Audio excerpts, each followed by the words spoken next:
Hey, this is Pat. And I'm Spurg. And today we want to talk about cool to cold weather jackets. So this is going to be some of our favorite picks. We know there's a lot of jacket options out there, but we wanted to give you a place to start if you're looking for jackets to get you from the fall into the colder months of the winter and then back into spring. But we also understand that depending on where you live in the country, the winter is different for you. So when we're talking about cool jackets, this is going to be jackets where the high of the day is between 65 and 75 degrees, maybe a little bit colder than that in the morning or the evenings. When we're talking about the cold weather jacket picks, we are talking about a high of between 50 to 65 degrees. All of this is in Fahrenheit, people. We're not going European math on you. And then we have a final category of Brrr. This is going to be the high of the day, isn't going to crest above 50 degrees, but you are going to be riding in colder temperatures. Now, we have a detailed landing page for each of these, as well as detailed breakdown videos of Pat and I walking you through all the specific information if you want more info on any of the jackets discussed. Yeah, and just keep in mind, these are our picks. We both started in customer service here, and we have all the questions from customers over the years, and these are the recommendations we've given them over the years that have really stood the test of time. So just keep in mind that in addition to what you're going to see today, you can always reach out to a customer service representative if you have additional questions. You're going to see QR codes on the screen, as well as a full list of descriptions below in the YouTube video.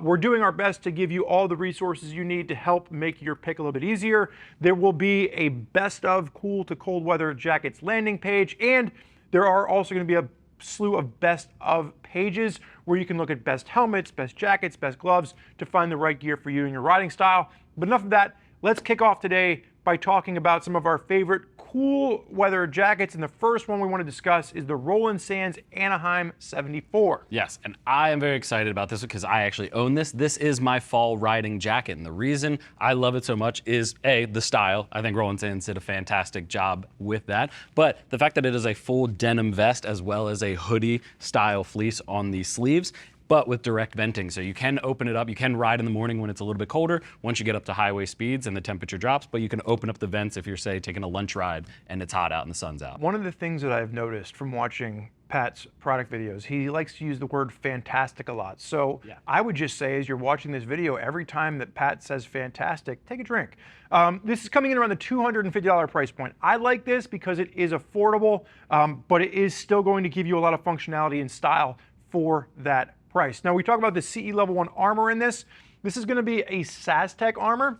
So really thin, comfortable armor. If you're somebody looking for a motorcycle jacket that's going to keep you safe, but not necessarily look like a motorcycle jacket, this is going to be a great option for you. Now from a sizing standpoint, Pat and I both like this.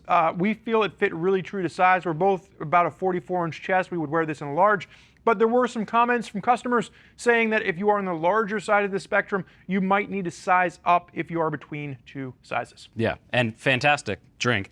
I really like that this jacket has the armor included. It's CE Level A, but at the $250 price point, I think it's hard to beat for the seasonality that you're getting out of it. So for the ladies in the audience, we have another Roland Sands jacket similar to this one to consider, and that is going to be the Cambria CE. Yeah, the Cambria CE, I think a few of the ladies that ride here have been wearing this one for a while, and it's going to be a little bit more colder weather oriented than the Anaheim jacket, but all in all, the bomber style look to it with the polyester, and I think the armor really adds to the styling without, you know. Yeah, so we say colder weather. I think the biggest critique from some of the women that we're hearing from is that it's very specific in its temperature range. If you're going north of 75 or 80 degrees, it's just going to be too hot of a jacket. And if you are going below that 60 to 65 degree mark, you are definitely going to have to layer up here because there are no included liners. I know Pat really likes the interior liner on this, but again, the other note here is that this is a little bit more expensive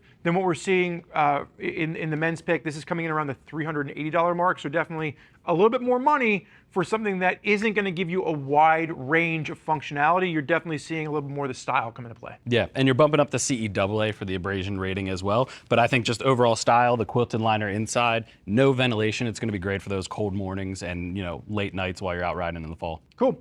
We have one final pick, and this is going to be the REV'IT Ignition 4 H2O. This has been around for over a decade. When I started working at RevZilla, we had the Ignition 1.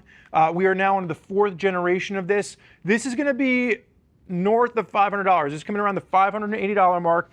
somebody that wants leather, that wants mesh, that wants seasonality, this is going to be a great option for you to consider. Yeah, this is, I think, a perfect combination of leather meeting mesh, which is where that extra price is coming into it. You get the abrasion resistance of the leather, but I think it's the liners that really steal the show with this one, just because this is a perennial favorite for 4-season riding, because you have the mesh, which might scream not cold weather, but once you get to the interior of the jacket, you also have 2 sets of liners. So you have the waterproof liner inside there, as well as a thermal liner inside of that. And now they're not destination. We get that question a lot. Are they destination liners? Can I wear them around? And they're not. You can, but they're not going to be styled to be worn off the bike or anything like that. So one of the other questions we actually got from a customer was around, when we were talking about the Ignition 3 in one of the reviews, we were a little bit upset that REV'IT only gave us a vest thermal. So they've actually updated it for the Ignition 4. You're now getting a full sleeve thermal, so you can really fine tune exactly how you're going to wear this and really what temperature range you're going to go after, keeping in mind that that waterproof liner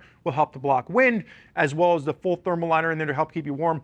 The one note here on sizing is size it depending on how you're going to wear it. If you're planning really, you're in SoCal, you're mostly going to wear this as a mesh option, size it that way. And then like Pat just called out, we just want to show it to you.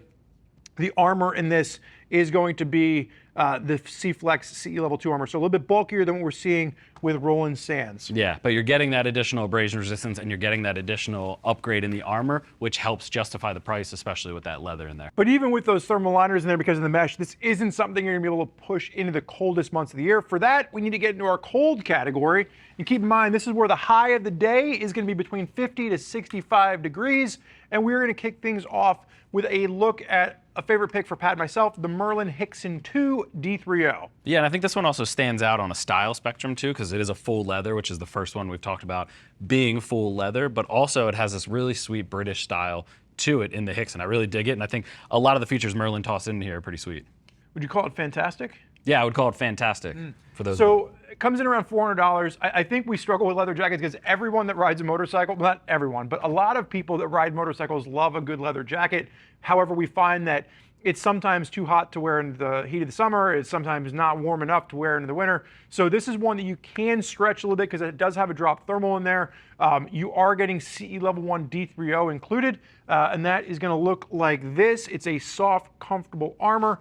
And again, for around the $400 price point, you're getting a great style jacket. Pat and I have really grown to like what Melin is doing. Over the past 3 to 5 years, they've really kind of come onto the market, constantly, iterating on their product selection. And Melin is one of those brands where pretty much across the board, whatever they make, I can put on and it feels comfortable. Yeah, I think when you look at the fact that it's full leather, a very soft and nice leather as well, when it's a full leather main construction and then inside you get a drop thermal in there, thank you. You get a drop thermal inside of it, but you also have some vents on the outside, so coming through the front and exhausting out the back. They're very small and the leather's gonna counteract that, but it helps get a little bit of fresh air into the jacket on those warmer middays. Now, the one note on this one as we move on to the next pick, which is gonna be an Alpinestars one, there is no waterproof here. So this is just your drop thermal. If you're riding in the elements, you would have to wear some kind of a waterproof protection over top of this, or just get wet.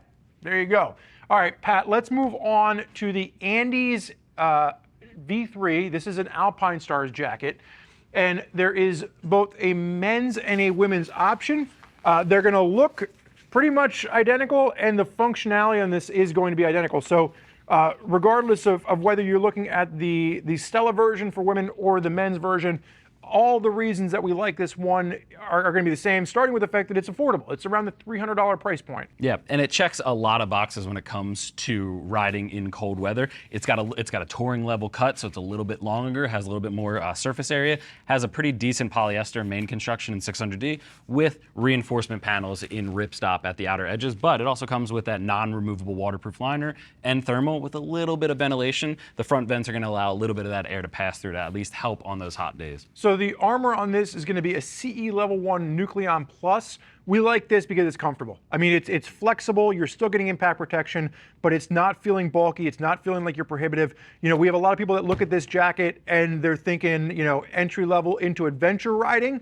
I think depending on how you're riding on an adventure bike, this can work for that. I think that if you are really pushing it off road, you're going to start to feel the limits of the temperature range for this. And that's actually one of the top questions we got is, How comfortable is this in 90+ degree heat? Yeah, that's where it's not going to shine. Honestly, that's why Alpinestars came out with an air version of the Andes, which has mesh panels and a removable waterproof liner, because I think they knew the Andes V3 stood on its own in the cold weathering category. So instead of trying to change that and make it worse in maybe another area, they just came out with an air version that would be better for that. So the final question we have here is, does it have a connection zipper for the pants? Yeah, it actually has a full-size connection zipper inside, so you can connect it to a matching Alpinestars set of pants, and that'll really help stop the cold air from rushing up the jacket just a little bit more. So talking about stopping the cold air, let's move on to our final category, which is the Brrr category. Keep in mind that we are talking about sub 50 degrees Fahrenheit here, so you are riding in the coldest months of the year.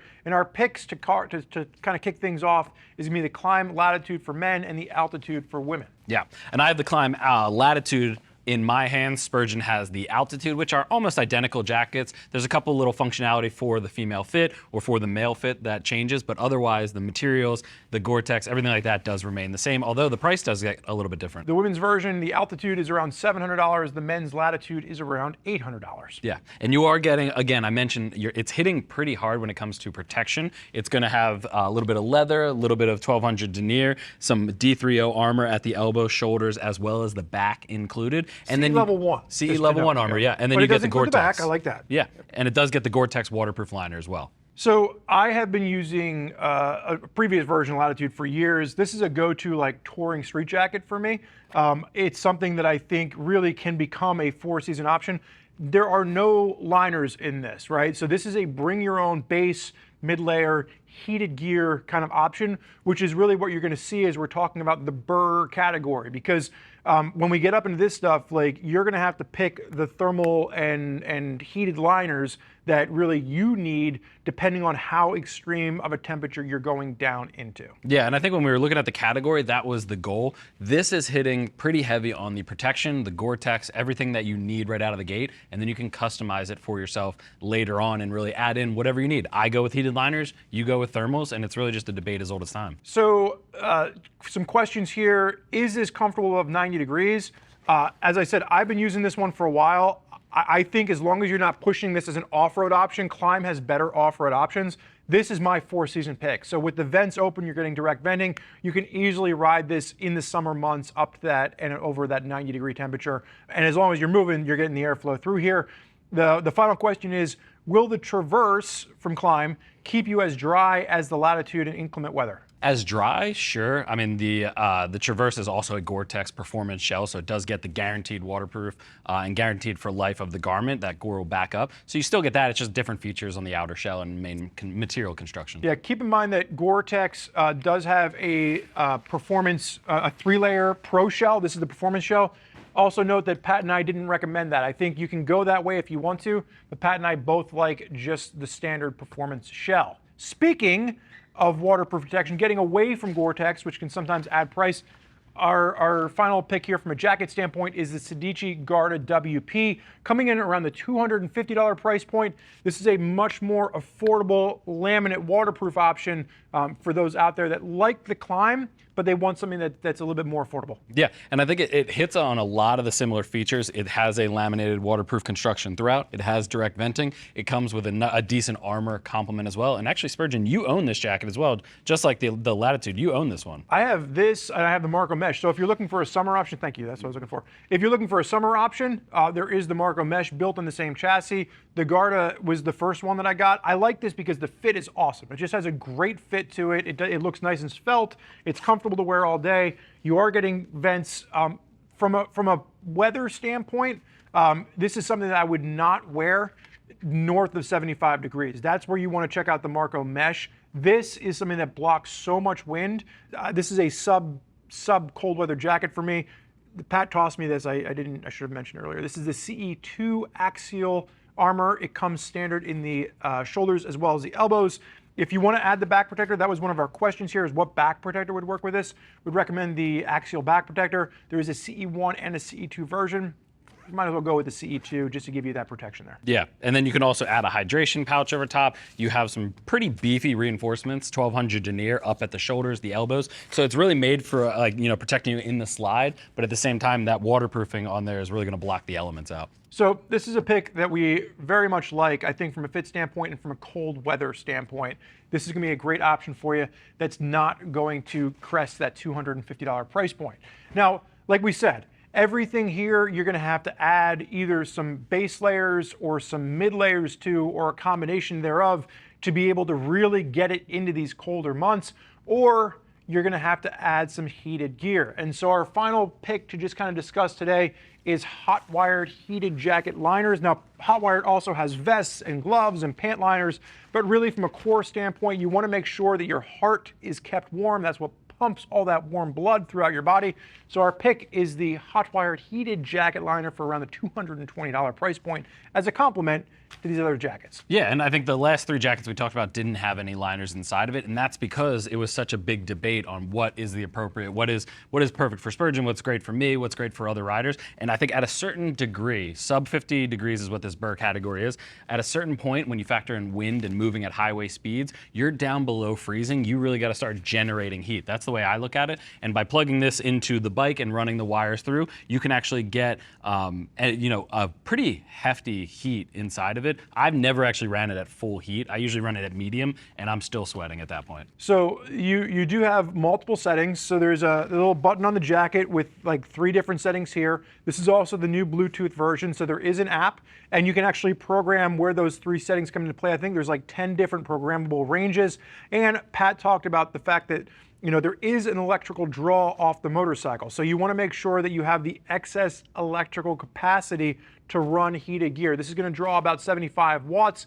And for most people that'll work on their motorcycles, but you have to be careful when you're starting to add in gloves or pants or other heated or electrical drawing elements to the motorcycle. Yeah, and if you're running something like a Goldwing or a R1200 GS, you're gonna have tons of that, so you can factor in and just add in the gloves, plug it into the jacket, add in the pants, and plug it in there and make one seamless outfit. But what you do have is heating elements up in the collar, 1 on each sleeve, 1 on each side of the chest, and then a big old panel on the back of carbon fiber heating elements to really help keep you warm. And like I said, I've never ran it at the hottest temperature just because I don't need it. Even when there's snow on the ground, the medium is usually just fine for me.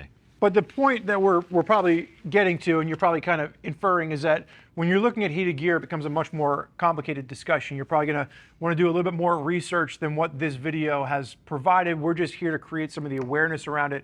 And if you want to dive in to more information about heated gear or kind of where you can figure out your electrical charging capacity, you can always check out the video for these individual jackets throughout the entire range. There's all the information presented on the product page, and we've got a slew of different best of options. So maybe you're not looking for a winter or a cold weather riding jacket. Maybe you're looking for a best helmet. We've got all that laid out for you as well. Yeah, and don't just take our word for it, especially don't just take Spurgeon's word for it, but if you have questions and this is starting your search for the next pair of cold weather jackets or even hot-wired heated liners, give us a shout. You can reach out to our customer service team. They're all riders. They can all walk you through what options are available and what might be best suited for your riding style. And that's why we had QR codes throughout the video, and if you do have any questions on where to find this stuff, there are a slew of description links below on YouTube. But for right now, Pat and I are going to hit the highway. Thank you so much for joining us today. Until next time, enjoy the ride.